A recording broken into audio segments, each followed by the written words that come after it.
Hey, what's up? Jay, back with another review. Spider-Man Across the Spider-Verse movie review. Boy, I got a lot to say about this movie. I got a lot to say. Um, I've seen the movie twice as of this recording. I went to the Thursday show and saw it, and then I saw it again earlier today. Man, this this is by far the best Spider-Man movie. Like, hands down, like no debate. This um I loved it, man. I loved everything about this. For people who didn't know, the movie was supposed to come out last year. This was supposed to came out last year. Then the follow up, Beyond the Spider Verse, was would have been coming out this year, but they delayed it for like a whole year, because they wanted to take their time and add some additional touches to the movies, which I don't blame them. Like, which you see, like, you could really tell, like, they, like, all three of the directors, they really took their time with this, because everything, man, it's like I don't even know where to start, man. Like, like the animation is like they have, like, I think like six or seven different animation styles. Plus they also blended it in with live action.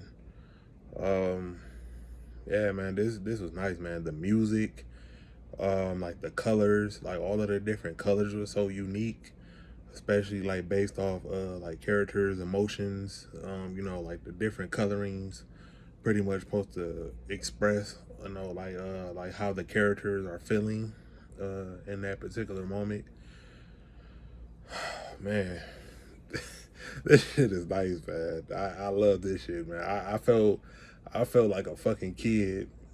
I felt like a fucking kid in the candy store, man, watching this shit. Like, from beginning, middle, and end. The movie is almost 3 hours long, which I do not care, because it kept me intrigued and glued to the screen the entire time.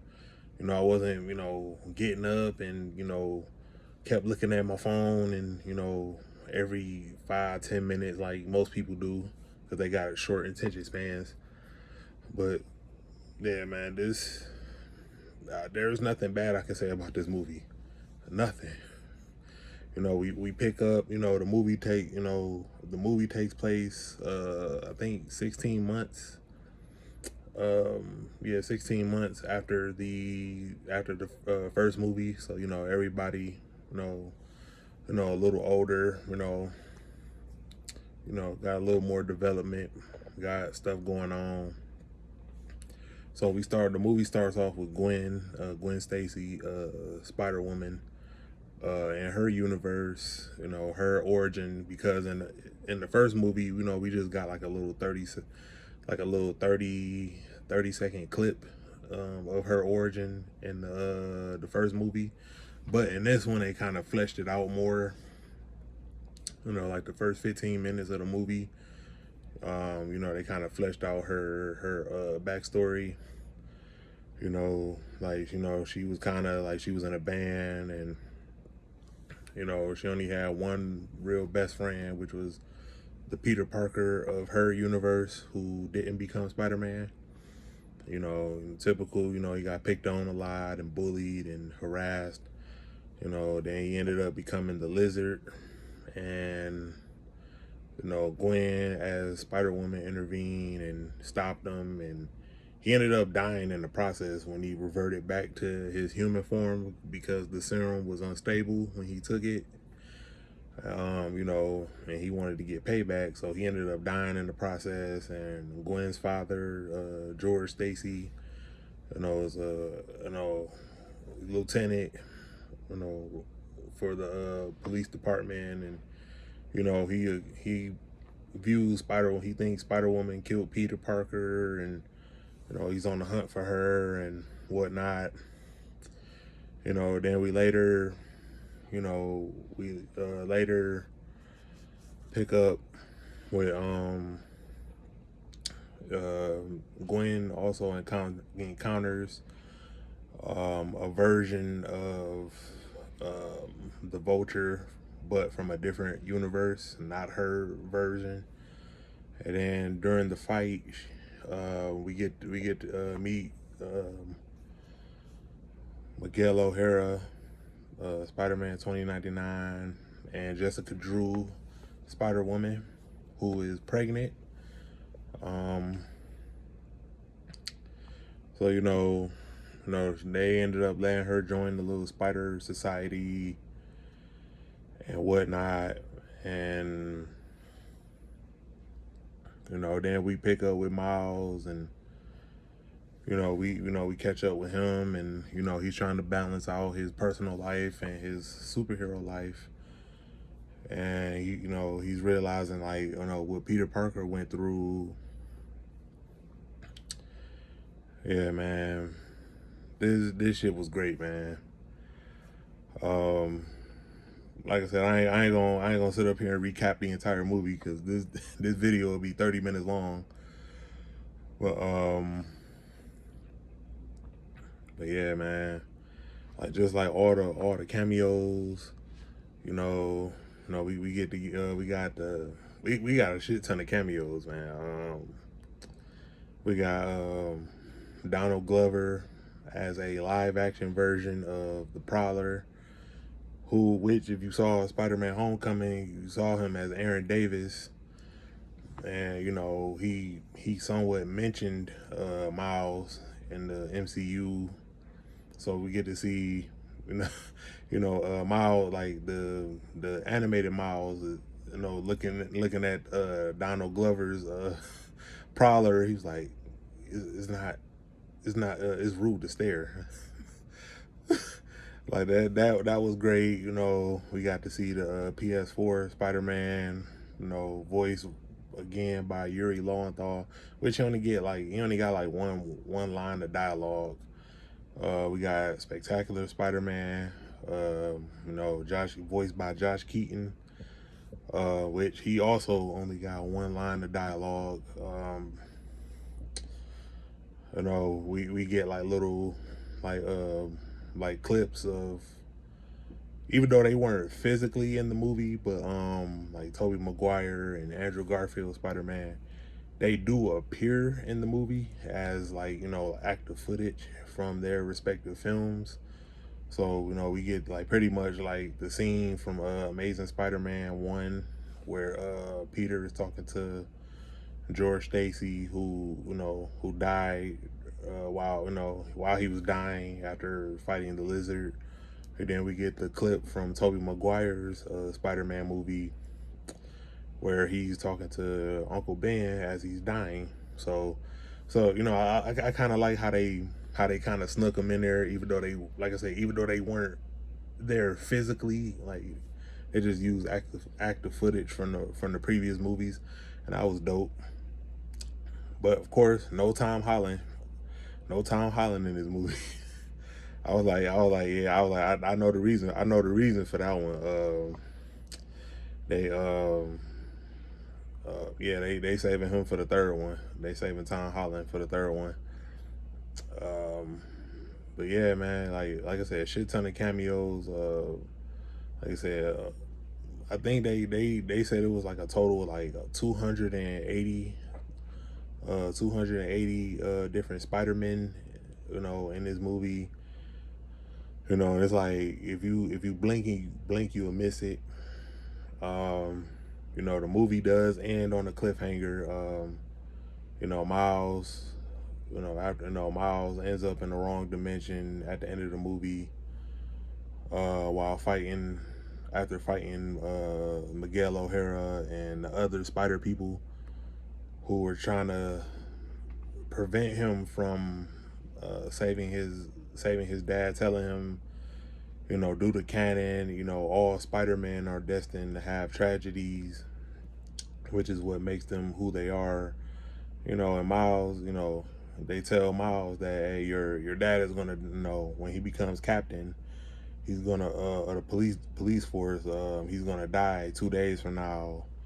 So Miles, he's still young and naive, and I actually do feel for Miles. I do like Miguel O'Hara in the comics, but I'm sorry, I didn't really care for this version, man. He was a complete asshole, man. I didn't. He was kind of like an antagonist, like the Spot is the real antagonist of both of these movies, but Spider-Man 2099 was like a secondary antagonist, because it's like, yeah, it was like he was pretty much like it was when he was fighting Miles, man. It was like he was literally on the verge of like about to kill him. When Miles, but he got outsmarted by my boy in the Miles.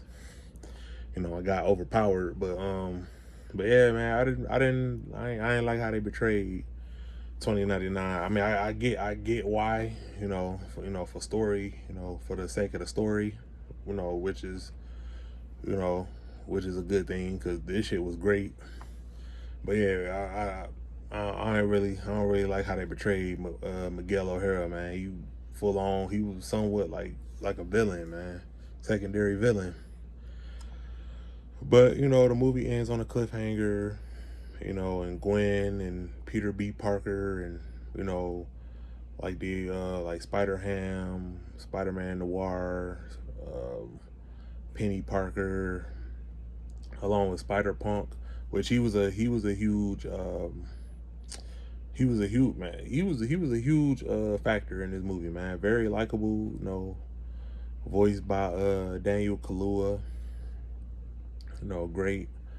Um, yeah, man. Like I said, I mean, I know like I, if I had to name a complaint, I would probably say the only thing I hate that I hated about the movie is that it ended, man. Cause like, man, I mean, I know we gotta wait till next year in March for the sequel, for the second, for the third, for the last part. Man, I want that shit now, man. I can't wait till no next year, man. I want that shit now. Like that shit was great, man. Like I said, man, beginning, middle, and end, this shit was great. Um, like I said, if you haven't seen the movie, I advise you go see it. I'm gonna go see this a couple more times. I will pre-order this, the Blu-ray. You know, I want this day one, like physical copy. I want this day one, man. But yeah, I give this a 10 out of 10, man. As far as my ranking of the Spider-Man movies, now that I've seen this twice, and I caught everything that I missed, like the little minor stuff that I missed, the like first viewing. Um, I put this in number one. Number two would be No Way Home. Number three would be Into the Spider Verse. Number four would be Homecoming. Number five would be Spider Man 2. Number six would be uh, Far From Home. Um, After that, it would be Spider Man 1, The Amazing Spider Man 1, um, um, Spider Man 3, then The Amazing Spider Man 2. Like that would be my official ranking, but yeah, but for my top three Spider-Man films, Across the Spider-Verse, No Way Home, and Into the Spider-Verse. Those are my top three. And then next year when we get Beyond the Spider-Verse, I'm gonna have to reshuffle this list again. But as far as like mid credit scenes and end credit scenes, there are no end credit or mid credit scenes. So when the credits fade to black, you know, you can just get up and leave. Like I said, only thing they tagged at the end was, oh, Miles Morales will return and Beyond the Spider-Verse. But you ain't got to sit through the credits just to see that. But yeah, man, 10 out of 10, man. #1 on my list. You know, until then, peace, one love.